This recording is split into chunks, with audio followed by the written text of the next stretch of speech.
আমি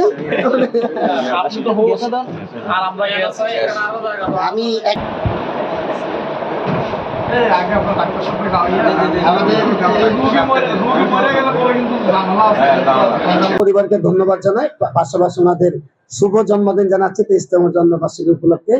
আমার মনে হয় কুতুবদিয়া দ্বীপে এনটিভি প্রতিনিধি আসা এটা আমাদের জন্য নিঃসন্দেহে ইতিবাচক, এবং আমরা এটাকে এনটিভি পরিবারকে ধন্যবাদ জানাই। বেসরকারি চ্যানেলের মধ্যে খুবই পপুলার একটা চ্যানেল এনটিভি বাংলা ভিশন। এর মধ্যে আমরা এনটিভিকে বিশেষভাবে স্মরণ করি। আমাদের জুলাই আন্দোলনের 1 বছর পূর্তিতে আমরা এনটিভির 23 বছর পূর্তি উদযাপন করতেছি। আপনারা দেখেছেন গত জুলাই আন্দোলনের এই ছাত্রদের আন্দোলনের মাধ্যমে নতুন বাংলাদেশের সূচনা হয়।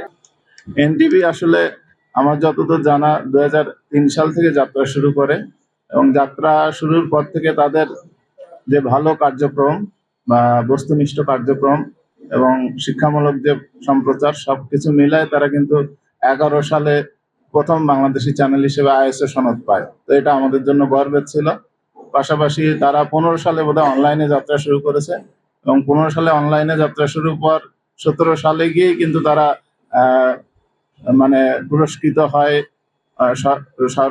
সর্বাধিক জনপ্রিয় অনলাইন পোর্টাল হিসাবে। তো এটা এনটিভির বড় একটা অর্জন আমি মনে করি। তবে 20 বছর আগে শুরু হলেও ধীরে ধীরে তারা এমন পর্যায়ে পৌঁছে গেছেন বাংলাদেশের অন্যতম একটা টিভি হিসেবে, অন্যতম টিভি চ্যানেল হিসেবে প্রতিষ্ঠা লাভ করেছিল। এনটিভির প্রতিনিধি যখন আমাদের ছোট ভাই কাশেম আছে, আমি তাকে অনুরোধ করব আপনারা যেন আগামীতে সঠিক বাংলাদেশের রাজনৈতিক প্রেক্ষাপট অথবা বাংলাদেশের অবস্থান কোথায় কি ঘটছে না ঘটছে এটা সুন্দরভাবে প্রচার করে জনগণের কাছে পৌঁছে দেওয়া, সেই অনুরোধটা রইল।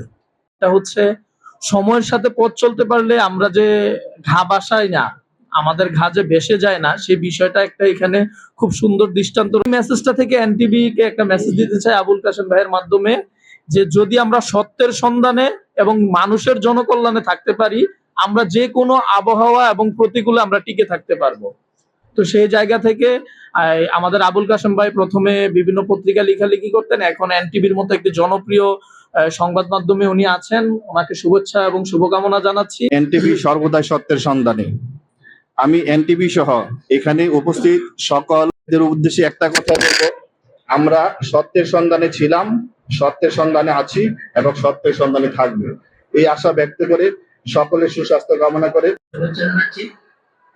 এনটিভি প্রতিষ্ঠা লগ্ন থেকে আমরা দেখছি বস্তুনিষ্ঠ সংবাদ পরিবেশন করা হচ্ছে, এবং আগামী দিনেও এই এনটিভি সত্যর পথ অভিষেক থাকবে। এই প্রত্যাশা রেখে আমি আমার বক্তব্য এখানে শেষ করলাম। বেসরকারি টিভি চ্যানেল এনটিভি 23তম